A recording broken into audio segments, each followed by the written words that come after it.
जून, जुलाई और अगस्त के बाद अब यह सितंबर भी सैलाबी है। यह हैरान इसलिए करता है क्योंकि सितंबर का महीना आसमान से इतना सितम बरसाने वाला कभी नहीं होता, लेकिन इस बार मॉनसून एक्टिव ही है और तबाही ऐसी ला रहा है कि उबरने का वक्त तक नहीं मिल रहा है।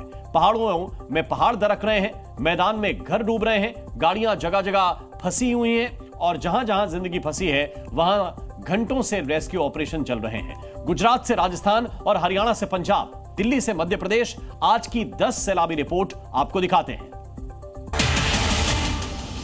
गुजरात के कई इलाकों में भारी बारिश से हाल बेहाल हो गया है। गुजरात के अरावली में भारी बारिश से बांध उफान पर हैं। बांध से पानी छोड़ा गया। भावनगर में नदी नालों में आए उफान में कई जिंदगियां मुश्किलों का सामना कर रही हैं। ये तस्वीर है भावनगर के वल्लभीपुर तालुका की, जहां एक कार उफनते सैलाब में बह गई, जिससे पूरी अफरा तफरी मच गई। लेकिन सरपंच हीरालाल राठौड़ समेत कुछ स्थानीय लोगों ने बहादुरी दिखाई और रस्सी के सहारे एक दूसरे को बांधकर नदी के तेज बहाव में उतर गए और कड़ी मशक्कत के बाद कार सवार 2 लोगों को रस्सी के सहारे सुरक्षित बाहर निकाला। जब दोनों युवक सुरक्षित स्थान पर पहुंच गए तो गांव वालों ने ही जेसीबी बुलवाकर सैलाब में फंसी कार को भी बाहर निकाला। इधर बनासकांठा के अमीरगढ़ में बारिश के बीच एक युवक बनास नदी में फंस गया। लगभग 16 घंटे बाद एसडीआरएफ की टीम ने दिल दहला देने वाले रेस्क्यू ऑपरेशन में सफलता पाई। युवक को बनास नदी से सुरक्षित बाहर निकाला। तेज पानी के बहाव के बीच लगातार प्रयासों के बाद युवक को सकुशल बाहर लाए जाने पर लोगों ने राहत की सांस ली।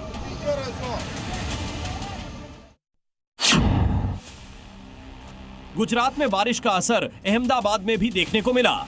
अहमदाबाद के बोपल सरस्वती अस्पताल की पार्किंग की दीवार गिर गई। अस्पताल के पास ही कंस्ट्रक्शन चल रहा था। निर्माण स्थल के सामने वाली दीवार गिरने से अस्पताल परिसर में खड़ी 3 कारें अंदर गिर गईं। हालांकि घटना में किसी के घायल होने की खबर नहीं है। गुजरात में पिछले कई दिनों से लगातार बारिश हो रही है और बारिश की वजह से इस वक्त अहमदाबाद के रिवरफ्रंट का नजारा आप देख पा रहे होंगे। किस प्रकार से यहाँ जो पानी का बहाव है वो उसे आप देख पा रहे होंगे।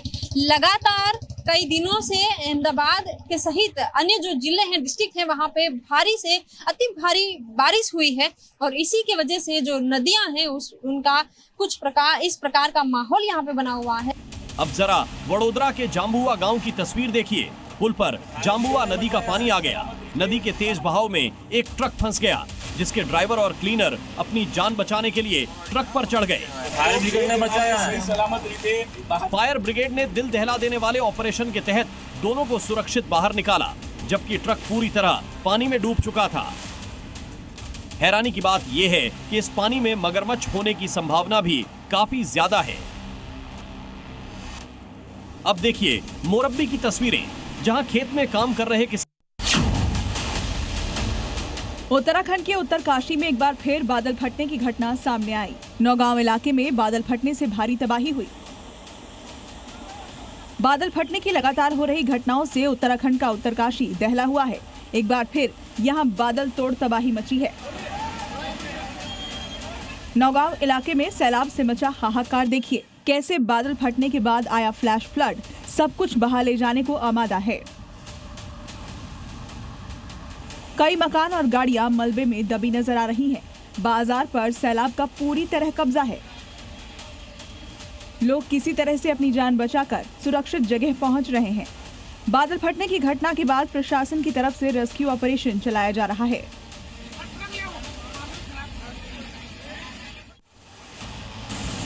उत्तरकाशी के नौगांव में सैलाब में एक मिक्सर मशीन, 2 स्कूटी बह जाने की खबर है। नौगांव बाजार में बीचों बीच बहता नागांव खड्ड भी उफान पर है। दुकानों के अंदर भी पानी भर गया। दुकानों में मलबा और पानी घुस गया है। प्रशासन ने लोगों से सतर्क रहने की अपील की है और सुरक्षित जगह पर जाने को कहा है। देवलसारी, सौली और मुराड़ी खड्ड उफान पर है। पानी पूरे रफ्तार के साथ घरों में घुस रहा है। फसलें पूरी तरह बर्बाद हो गई। राहत बचाव का काम जारी है। रेस्क्यू की टीम किसी तरह पानी को रोक रही है। इसी के साथ एनडीआरएफ, एसडीआरएफ और पुलिस प्रशासन मौके पर है। किसी के हताहत होने की सूचना नहीं है। वहीं लद्दाख में भी बादलों की दहाड़ से हाहाकार मचा हुआ है। कारगिल के जोजिला में कई जगहों पर भूस्खलन से भयंकर तबाही मची हुई है। दरकते पहाड़, मुसीबत बेहिसाब। ये तस्वीर है कारगिल के जोजिला इलाके की, जहां पनीमाथा और बजरी नाले में हुए भूस्खलन से सैलाबी मलबा उफान पर है। भारी बारिश के बीच हुए इस भूस्खलन के बाद श्रीनगर लेह राजमार्ग को गाड़ियों की आवाजाही के लिए बंद कर दिया गया। ट्रैफिक अधिकारियों ने तुरंत सोनमर्ग चेक पॉइंट पर गाड़ियों को रोक दिया ताकि वो प्रभावित इलाकों की तरफ न जा सकें। हालांकि इस बीच कई गाड़ियां रास्तों पर फंस गई हैं, जिन्हें मौके पर पहुंची प्रशासन की टीम रेस्क्यू करने में जुटी है।